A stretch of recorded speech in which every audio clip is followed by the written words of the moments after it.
Hey everyone, Joe here. Well, today I got a demo and review for you, and today we're looking at Gorilla by Aurora DSP.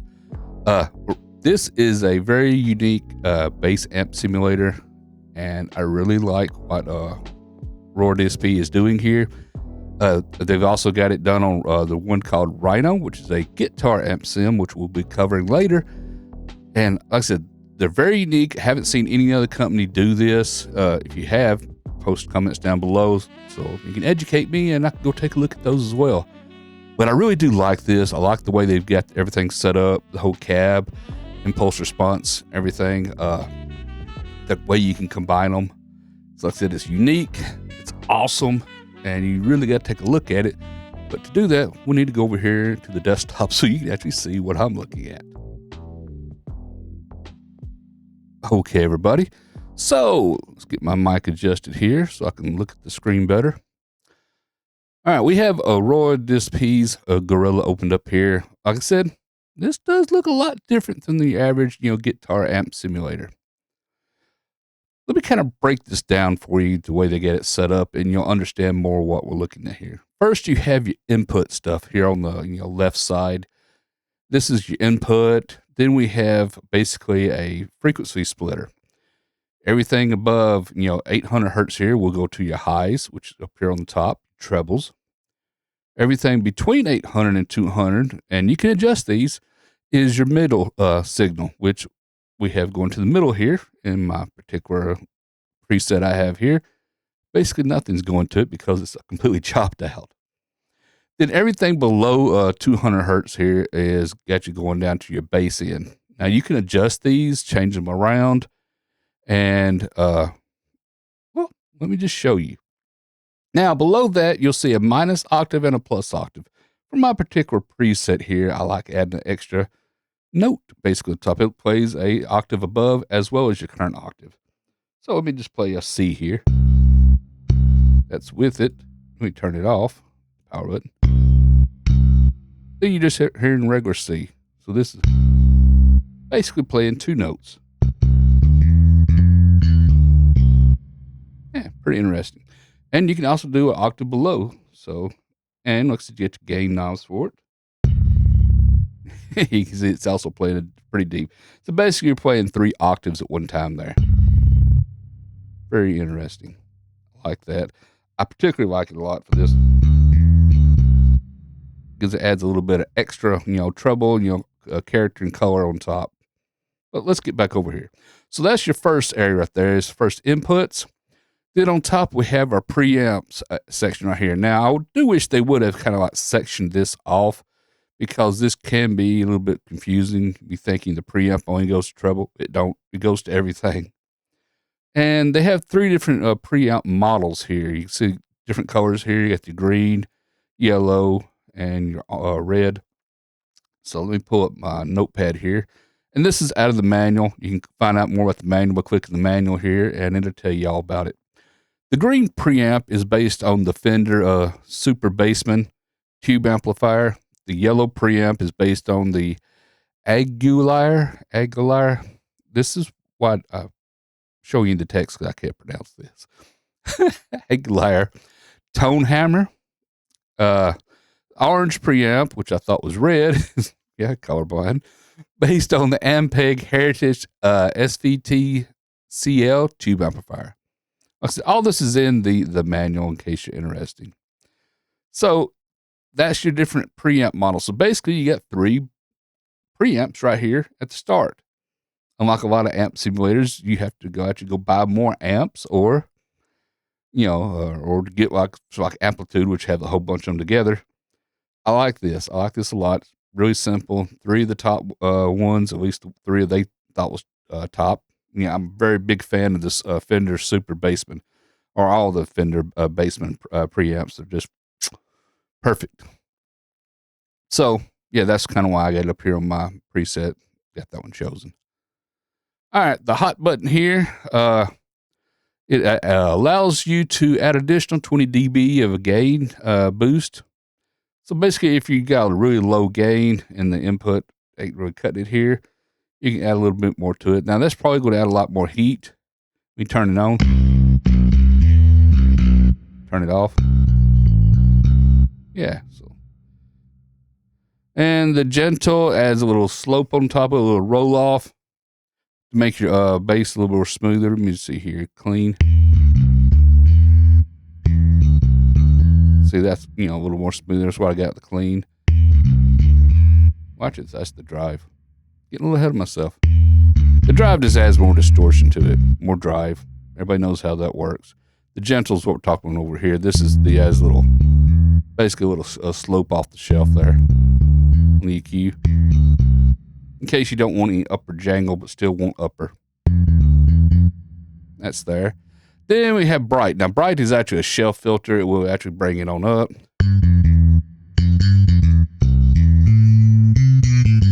As you can tell, it did brighten that top end up a lot. It's a little too bright for my taste, but it's there. The amount knob chooses how much of the treble you're going to add to your final mix. Then we have that's all the treble up here. Then we have our midsection here. Now the maximizer is a compressor, and it will compress the signal. And to make it a little more pronounced, I'll show you when we get down here at the bottom, because I don't have anything in the mids on mine. Like I said, the amount over here is actually turned all the way down. The grunt signal, let me read what it says about here about the grunt. This dial right here allows you to introduce extra harmonics and overtones into the middle frequencies of your mix. Basically, it just adds extra frequencies and saturation, from what I understand. Like I said, this is all in the manual. Now, the maximizer here is a basic compressor. I'm just not really sure if it's a compressor that also is adding automatic gain to it at the same time, or if it's a upward compressor. Not 100% on that one. But here on the bottom, I can show you some. Like here's the maximizer. There's one on for the bass as well. And if I turn it up, you can hear it flattens out and thickens up that bass big time. Yeah, a little too much, but it may be the sound you're going for. I had mine set on 4 because I thought 4 sounded the best. And growl is very similar to grunt.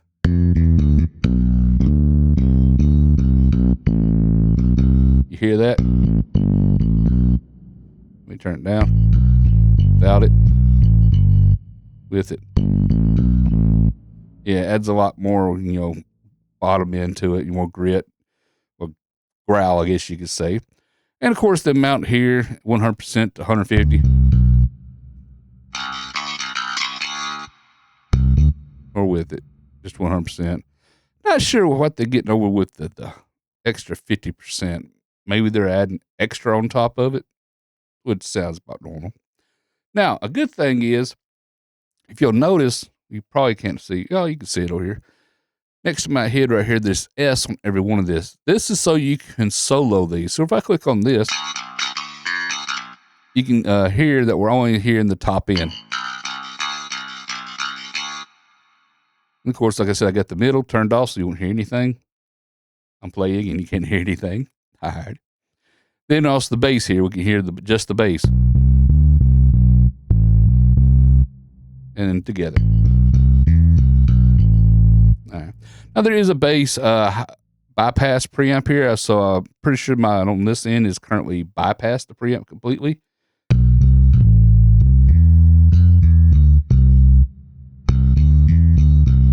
Yeah. So basically my low end signal coming out of the frequency splitter here on the side is getting us a clean signal over into my lower end here, which is fine for bass. All right. So, we do have a tone stack on top before I get past that. I'm not sure what the low mid, high mid, and high EQ frequencies are for this. It doesn't say in the manual. I thought about emailing Aurora DSP and asking them, but it really doesn't matter. Just listen for whatever sounds the best. And there is a mix knob before I forget it right here. Of course, I want everything on this to sound mixed. So obviously, which you cannot turn out, which is mostly just the treble at the moment, actually going through the preamp. So that's the preamp mix. Now, it doesn't really say on here, but like this one, I got, oh, it does actually say -12 all the way on that one up to +12. So even on my tone stack here, I got the low mids cut out big time. High mids not doing anything, and the highs I have boosted here about 3.7. And my lows I don't have boosted in y'all, but you can boost them or lower them. All right. So got that one. Now over here, let me pull this over to the side so you can see it. Make sure my head's not in the way here. This is what I really, really like about this. Remember I was talking about, cabinet impulse responses? You have 4 different cabinets here, and they all have basically different impulse responses, and you can add your own. That's a real nice plus. But basically you grab this and you find what sounds the best for you.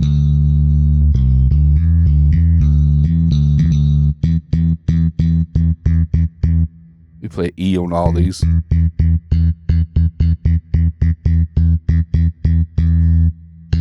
Or you can even put it in the middle.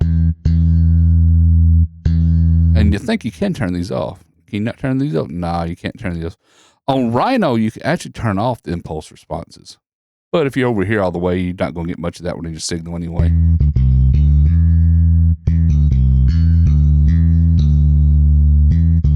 So that's pretty nice. Now we do have a limiter here. Not really sure how their limiter works. I've been trying to figure that out on Rhino as well.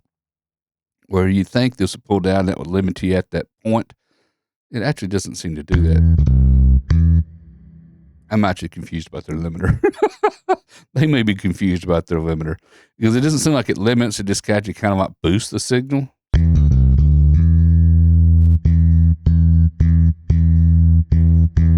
Or just compresses it down.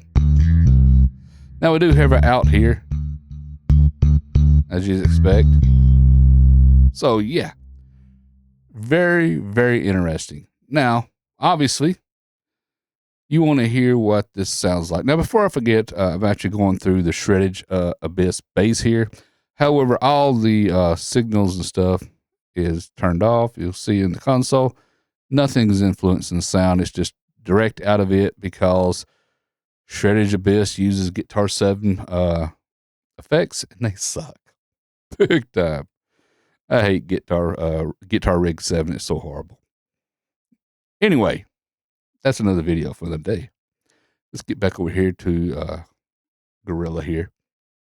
I said, what you've been hearing right here is just my basic setup, my preset. Oh, before I forget, the Gorilla head here, it adds a little bit of extra. Just turn it on all the way. Turn it all the way up. Turn it clockwise. Sounds better with everything. Just gives more character to the sound. Like I said, if you want to learn more about every little thing dialed in, detailed, the manual's there. I'm just trying to give you a little quick demo and review of it. Let's go over some of the presets they have built in. So let's start at the top. Bright Slapper.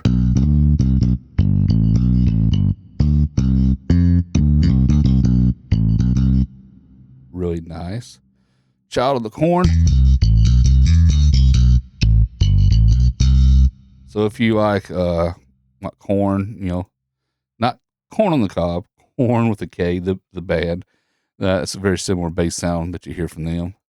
There's another called Chill Bro.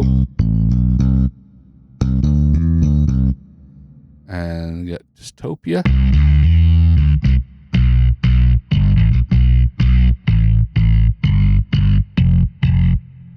Very, very interesting.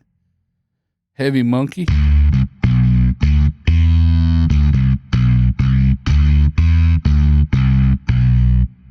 Alrighty. Jungle Warm. I like that one. Royal Juice.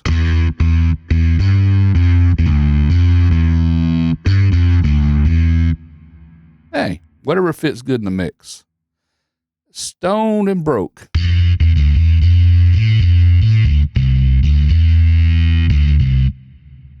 right, and get this one by this dude, Eric Artco. I've never heard of. All right, that's fine. He's probably never heard of me either. Gent Monkey King.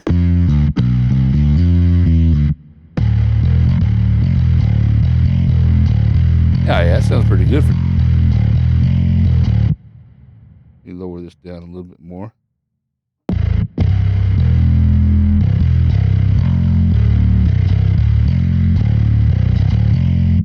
Really nice. Sick Banana. I think it's by, is that him? Yeah.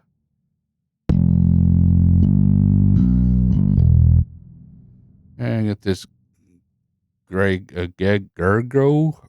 Hi, yeah. You do you. I don't know how to pronounce that.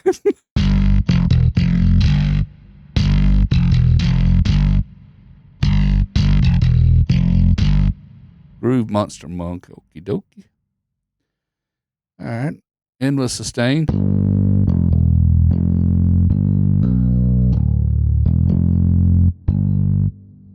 Alrighty. Fat Rock Picking.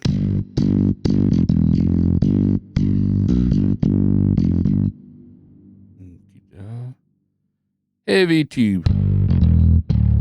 Now, I have actually been through all these. I'm just playing these for you guys and gals that might be watching this.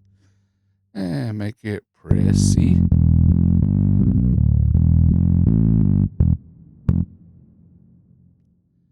Our last page.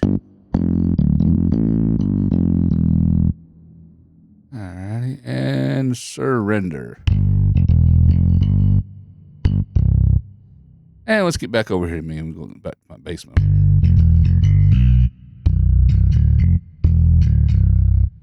While I'm here, let me let you hear what the different amps sound like on the same presets so you get a better idea. Let me play C here.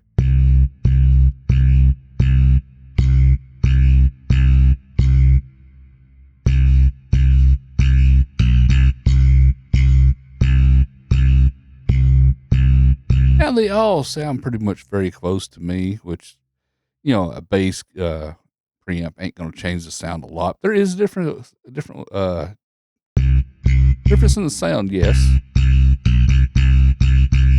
Bass and bit a little more subdued, more, you know, tube-like. More low saturation as far as I can tell. Didn't get in my ears, could just be fooling me. So, yeah, you have 3 different preamps and 4 different cabinet impulse responses, and you can add your own impulse responses to this as well. Which, if you ask me, this makes this extremely versatile. Because if you get like 4 different combinations built in over here, not to mention all the in-betweens and stuff you can mix, plus the 3 over here, that's a lot of different combinations. And you should be able to get about any kind of bass sound you want out of this with it. So if I'm like playing something like,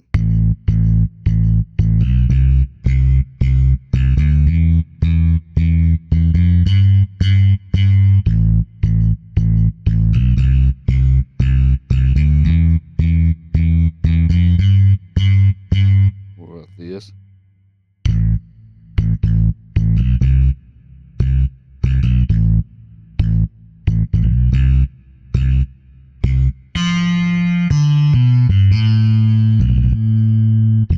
What I playing earlier? Let me lower this down, raise it up. Got a 61 key piano here.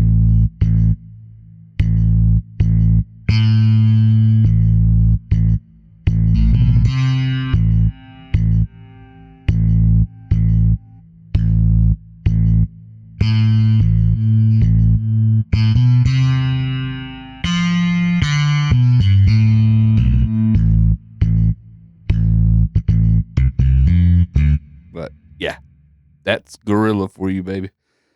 I really, really do like this one.